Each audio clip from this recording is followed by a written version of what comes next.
Hello everyone, स्वागत है आप सभी का आपके अपने यूट्यूब चैनल परीक्षा हॉल्ट 247 में। हम कर रहे हैं बिहार स्पेशल के वीडियो सीरीज। हम लोग इसमें डिटेल में बिहार स्पेशल के थ्योरीज को और साथ ही साथ इम्तियाज अहमद सर की ऑब्जेक्टिव वाली बुक से एमसीक्यू को कर रहे हैं। अगर आप इस वीडियो सीरीज को पूरा देखते हैं तो आपको बिहार जीके से कोई प्रॉब्लम नहीं होगा। अगर आप चैनल पर नए हैं तो चैनल को सब्सक्राइब करके बेल आइकन को दबा दीजिए ताकि आपको ऐसे ही वीडियोज़ को नोटिफिकेशन मिले सबसे पहले। तो चलिए आज स्टार्ट करते हैं। बिहार के इतिहास में आज हम देखेंगे प्राचीन बिहार, उसके पूर्व ऐतिहासिक बिहार और ऐतिहासिक काल का आरंभ। इसके पहले थ्योरीज को देखेंगे, उसके बाद एमसीक्यूज को हम लोग करेंगे। तो देखिए, जो प्राचीन बिहार के बारे में अगर बात करें तो कालखंड के अनुसार बिहार के इतिहास को दो भागों में बांटा जा सकता है। ठीक है, बिहार के इतिहास को दो भागों में बांटा जा सकता है, पूर्व ऐतिहासिक काल और ऐतिहासिक काल। ठीक है, पूर्व ऐतिहासिक काल और ऐतिहासिक काल। अगर पूर्व ऐतिहासिक काल के बारे में हम लोग बात करें, ठीक है, तो पूर्व ऐतिहासिक काल के बारे में बात करें तो यह एक अत्यंत प्राचीन, पूर्व ऐतिहासिक काल अत्यंत प्राचीन काल है बिहार से रिलेटेड। और ऐतिहासिक युग से, जो ऐतिहासिक युग है उससे 1,00,000 वर्ष पूर्व का यह काल माना जाता है। ऐतिहासिक युग से 1,00,000 वर्ष पूर्व का काल है पूर्व ऐतिहासिक काल। और आदि मानव, ठीक है, आदि मानव के उद्भव का काल भी पूर्व ऐतिहासिक काल को ही माना जाता है। ठीक है, आदि मानव के साक्ष्य, जो आदि मानव के साक्ष्य मिले हैं वो मुंगेर से, बिहार के मुंगेर, पटना, गया, सोनपुर जो कि गया जिला में है, चेचर, वैशाली में,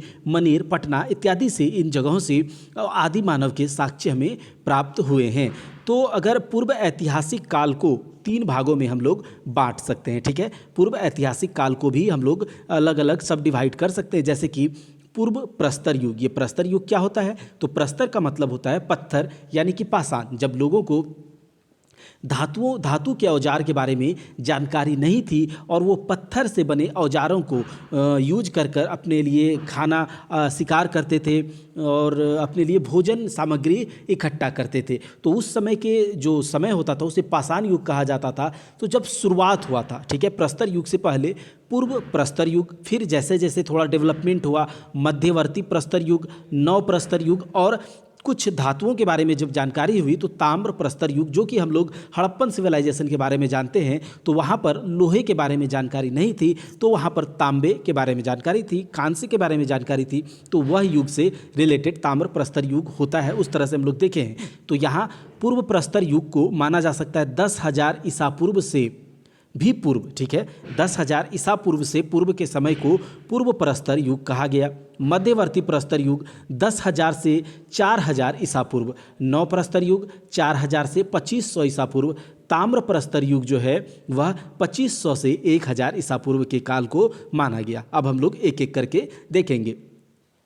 जो पूर्व प्रस्तर युग है दोस्तों, वह 10,000 ईसा पूर्व से 10,000 ईसा पूर्व से पहले के समय को पूर्व प्रस्तर युग कहते हैं। और बिहार की अगर बात करें तो उस समय जो हमें मिला है, उस समय जो कुछ औजार हमें मिले हैं वो है हस्त कुल्हाड़ी, ठीक है, चाकू, खुरपी, इन सब के साक्ष्य हमें रजरप्पा से मिला है। ठीक है, रजरप्पा से, जो कि हजारीबाग में है। पहले यह बिहार में था लेकिन अभी यह झारखंड में चला गया है। संजय घाटी जो कि सिंहभूम जिले में है, संजय घाटी से हस्तकुल्हाड़ी, चाकू, खुरपी, इन सब के साक्ष्य मिले हैं पूर्व प्रस्तर युग के। वहीं पर जेठियन जो कि नालंदा गया में है, ठीक है, मुंगेर और नालंदा के उत्खनन के क्रम में पूर्व प्रस्तर युग के बारे में, जो औजार के बारे में हमें जानकारी मिली है। और उस समय के औजार कौन कौन से मिले हैं? कुल्हाड़ी, चाकू, खुरपी, और किस जगह से? तो रजरप्पा हजारीबाग से, संजय घाटी जो कि पूर्वी सिंहभूम जिले में है।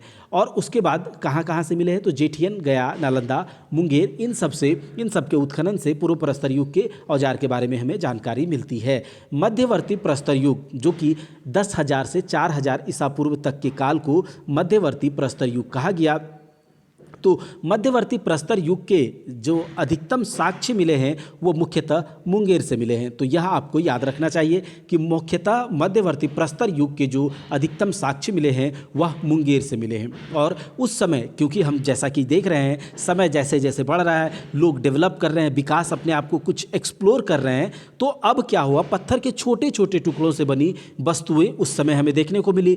तेज धार और नोक वाले औजार भी हमें मध्यवर्ती प्रस्तर युग से से मिले हैं। वहीं पर नव प्रस्तर युग के बारे में बात करें तो 4000 से लेकर 2500 ईसा पूर्व तक के काल को नव प्रस्तर युग का काल कहा गया। इसमें पत्थर के बने बहुत सूक्ष्म औजार हमें मिले, हड्डियों के बने सामान भी मिले हैं। और अगर बात करें कि किस जगह से इसके ज़्यादा साक्ष्य मिले हैं तो उत्तर बिहार में चिरांद जो कि सारण जिला में है, चेचर, वैशाली से नव प्रस्तर युग के अधिकतम साक्ष्य हमें मिले हैं। यह आपको स्थान याद रखना है, चिरांद जो कि सारण जिले में है और चेचर जो कि वैशाली में है।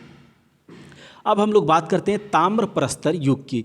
तो ताम्र प्रस्तर युग का जो काल है वह 2500 से लेकर 1000 ईसा पूर्व को माना गया है। वहीं पर इसके जो अधिकतम साक्ष्य मिले हैं वह चिरांद से जो कि सारण जिले में है, सोनपुर गया जिले में, मनेर पटना में, चेचर वैशाली। और इस समय के जो साक्ष्य कुछ मिले हैं वह हैं काले लाल मृदभांड। यह बहुत इंपॉर्टेंट है। ताम्र प्रस्तर युग में बिहार से भी काले और लाल मृदभांड मिले हैं। और हमने हड़प्पन सिविलाइजेशन के बारे में पढ़ा था तो वहाँ भी काले और लाल मृदभांड के साक्ष्य मिले हैं। तो इससे पता चलता है कि हड़प्पन सिविलाइजेशन से भी लिंक्ड रहा होगा बिहार का प्राचीन इतिहास। अब हम लोग देखते हैं ऐतिहासिक काल को। ठीक है, ऐतिहासिक काल का जो समय था वह 10,000 से लेकर 600 ईसा पूर्व तक के काल को ऐतिहासिक काल कहा गया बिहार में। और अगर आपसे पूछे कि ऐतिहासिक काल बिहार में उत्तर वैदिक काल के काल को माना जाता है। ठीक है, उत्तर वैदिक काल के काल को माना जाता है। और ऐसा कहा जा सकता है कि उत्तर वैदिक काल में जो कि ऐतिहासिक काल है बिहार के लिए 1000 से 600 ईसा पूर्व, उसी समय आर्यीकरण यानी कि आर्यों का आगमन हुआ बिहार में। तो आर्यीकरण का आरंभ हम कह सकते हैं ऐतिहासिक काल बिहार में 1000 से 600 ईसा पूर्व के बीच हुआ। वहीं पर अगर इसके बारे में बात करें तो बिहार का सबसे प्राचीनतम वर्णन हमें अथर्ववेद में देखने को मिलता है। अगर वेदों की बात करें तो अथर्ववेद में देखने को मिलता है और पंचविश ब्राह्मण। तो इससे पता चलता है कि जब आर्य बिहार आए होंगे तो उस समय अथर्ववेद वो लोग आर्य लिख रहे होंगे। और बिहार को अथर्ववेद और पंचविश ब्राह्मण में, इन ग्रंथों में बिहार को ब्रात्य कहा गया है। ऋग्वेद में बिहार को कीकट कहा गया है और कीकट का मतलब होता है अपवित्र प्रदेश। तो ऋग्वेद में बिहार को कीकट कहा गया है। शतपथ ब्राह्मण के बारे में बात करें तो शतपथ ब्राह्मण में ऐसा उल्लेख है कि आर्यों द्वारा जब आर्य बिहार आए तो यहाँ पर जो गंगा घाटी के क्षेत्र थे वहाँ पर वो जंगल को काट कर साफ करके रहने लायक स्थान बनाया था। ऐसी जानकारी हमें शतपथ ब्राह्मण से मिलती है। और आर्यों के विदेह क्षेत्र में बसने की चर्चा भी सबसे पहले हमें शतपथ ब्राह्मण से ही प्राप्त होती है। अब हम लोग देखते हैं कि मगध क्षेत्र के बाद आर्य जो थे वो अंग क्षेत्र में बसे आकर। ठीक है, वराह पुराण में जो कीकट को जिसे कि ऋग्वेद में बिहार को कीकट कहा गया है, वराह पुराण में कीकट को अपवित्र प्रदेश कहा गया। परंतु वायु पुराण और पद्म पुराण में राजगीर, पनपन इत्यादि जो जगह है उसको पवित्र स्थान माना गया है।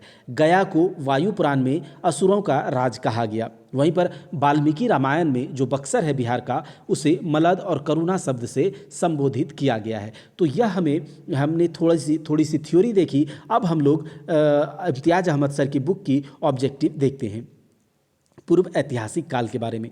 बिहार में पूर्व ऐतिहासिक काल का आरंभ होता है अनुमानतः, यहाँ पर सी दिया गया है 40,000 ईसा पूर्व। ठीक है, 40,000 ईसा पूर्व। लेकिन यहाँ जो काल है, ऐसा अगर आपसे पूछा जाए कि पूर्व ऐतिहासिक काल, तो आप 1,00,000 ईसा पूर्व भी मान सकते हैं। ऐतिहासिक काल से 1,00,000 ईसा पूर्व पहले। ठीक है, बिहार में पूर्व ऐतिहासिक काल के अवशेषों में क्या प्राप्त हुए हैं तो हमने पहले भी इसके बारे में चर्चा किया। कुल्हाड़ियों के फलक, चाकू एवं खुरपी, मृदभांड, ये सारे के सारे पूर्व ऐतिहासिक काल में बिहार में देखने को मिले हैं। और इसका सही उत्तर हो जाएगा कुल्हाड़ियों के फलक, चाकू, खुरपी, मृदभांड। तो तीनों, इसका उत्तर हो जाएगा डी। बिहार में आदि मानव के निवास के आरंभिक साक्ष्य कहाँ से प्राप्त हुए हैं? ठीक है, तो बिहार में आदि मानव के निवास के आरंभिक साक्ष्य मुंगेर एवं नालंदा से प्राप्त हुए हैं, ना ही गया डेहरी से और ना ही चंपारण एवं मुजफ्फरपुर से। हमने पहले इसके बारे में बात किया। मुंगेर एवं नालंदा से बिहार में आदि मानव के निवास के आरंभिक साक्ष्य प्राप्त होते हैं। बिहार में आदि मानव की उपस्थिति के आरंभिक साक्ष्य किस युग के हैं? तो पूर्व प्रस्तर युग। हमने इसके बारे में थ्योरी में भी पढ़ा। पूर्व प्रस्तर युग में आदि मानव के आरंभिक साक्ष्य में प्राप्त होते हैं। बिहार में मध्यवर्ती प्रस्तर युग के साक्ष्य अधिकांशतः मुंगेर से मिले हैं। ठीक है, बिहार में चिरांद जो कि सारण जिले में है एवं चेचर वैशाली में से किस युग के अवशेष प्राप्त हुए हैं? तो नव प्रस्तर युग। अभी हमने इसके बारे में बात किया। बिहार में ताम्र प्रस्तर युग के परवर्ती चरण के अवशेष कहाँ से प्राप्त हुए हैं? तो ताम्र प्रस्तर युग के प्रवर्ती चरण के इसके बाद के अवशेष चिरांद से भी प्राप्त हुए हैं, चेचर वैशाली से भी हुए हैं, सोनपुर एवं मनेर से भी हुए, यानी कि उपयुक्त सभी इसका सही जवाब हो जाएगा। अब हम लोग देखते हैं ऐतिहासिक काल का आरंभ, जो कि 1000 से 600 ईसा पूर्व तक के काल को ऐतिहासिक काल कहा गया बिहार में। तो बिहार सहित पूर्वी भारत में आर्यों का आगमन कब हुआ था? तो इसका सही जवाब हो जाएगा उत्तर वैदिक काल में, लगभग 800 ईसा पूर्व। तो 1000 से 600 ईसा पूर्व इसका काल माना जाता है। बिहार सहित पूर्वी भारत में आर्यों के विस्तार में सहायक था क्या? तो हम लोग जानते हैं कि हड़प्पन सिविलाइजेशन तक लोहे का ज्ञान लोगों को नहीं था, लेकिन जैसे जैसे लोग उत्तर वैदिक ऋग वैदिक काल में आए, उत्तर वैदिक काल में, तो लोगों को लोहे का ज्ञान हो गया। और आर्यों के विस्तार का सबसे बड़ा अगर कोई कारण है तो लोहे का ज्ञान, ठीक है, जिससे कि वो कृषि करने के योग्य हो गए और अपने घर बनाने लगे।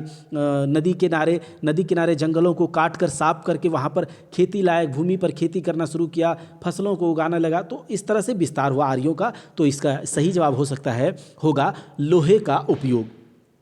अब हम लोग देखते हैं कि श्रुति तथा किंवदंती के अनुसार महाभारत युद्ध के समय बिहार में मुख्य राज कौन कौन थे? तो मगध तथा विदेह, इसके यह भी था, अंग एवं लिच्छवी यह भी था। तो मगध दोनों, इसका सही जवाब हो जाएगा उपयुक्त ए और बी दोनों। वेद के किस ग्रंथ में विदेह राज्य में आर्यों के आगमन तथा निवास का साक्ष्य विवरण मिलता है? सही जवाब हो जाएगा शतपथ ब्राह्मण, इसके बारे में हमने अभी बात किया। बिहार का कौन सा प्राचीन राज्य आरंभ में बहुत दिनों तक आर्यावर्त के बाहर था तथा अनार्य जाति के लोगों का आवास स्थल रहा था? तो यह है मगध, ठीक है। हम लोग मगध के बारे में डिटेल में देखेंगे अगले वीडियो में। बिहार में उपनिषद काल में ब्राह्मण धर्म तथा ज्ञान का महान केंद्र कौन सा था? तो यह है विदेह, ठीक है, विदेह। इसके बारे में भी हम लोग अभी देखेंगे प्राचीन काल के इतिहास में। जब हम लोग देखेंगे इस सारे जगहों को देखेंगे। अथर्ववेद में व्रात्य शब्द का प्रयोग किस राज्य के लोगों के लिए किया गया है? तो यह हमने बताया मगध। बिहार का कौन सा राज्य उत्तर वैदिक काल का एक महत्वपूर्ण राज्य था? तो यह है विदेह, ठीक है। बिहार के भौगोलिक क्षेत्र की चर्चा सर्वप्रथम किस साहित्यिक रचना से मिलती है? तो इसके बारे में रचना जो है वह शतपथ ब्राह्मण में देखने को मिलती है, शतपथ ब्राह्मण में। तो दोस्तों यह रहा आज का हमारा बिहार स्पेशल से रिलेटेड वीडियो, जिसमें कि हम लोग थ्योरी भी कर रहे हैं और साथ के साथ बिहार ऑब्जेक्टिव इम्तियाज अहमद सर की बुक से कर रहे हैं। पूरा डिटेल में हम लोग देखते हैं इस पूरे बुक को, एमसीक्यू वाली और इससे रिलेटेड जितने भी डिटेल थ्योरी हो सकता है वो हम लोग करेंगे। अगर आपको वीडियो अच्छा लगा है तो आप चैनल को सब्सक्राइब करके बेल आइकन को दबा दें, ताकि ऐसे ही वीडियो आपको जल्दी से जल्दी मिल जाए। और पूरा हम लोग बिहार स्पेशल करें, क्योंकि बीपीएससी हो या फिर कोई भी बिहार से रिलेटेड एग्जाम हो, बिहार जीके का बहुत ज़्यादा इंपॉर्टेंस है, उसमें बहुत ज़्यादा योगदान रहेगा। तो चलिए हम लोग मिलते हैं नेक्स्ट वीडियो में। तब तक के लिए आप अपनी पढ़ाई को जारी रखें। जय हिंद, जय भारत।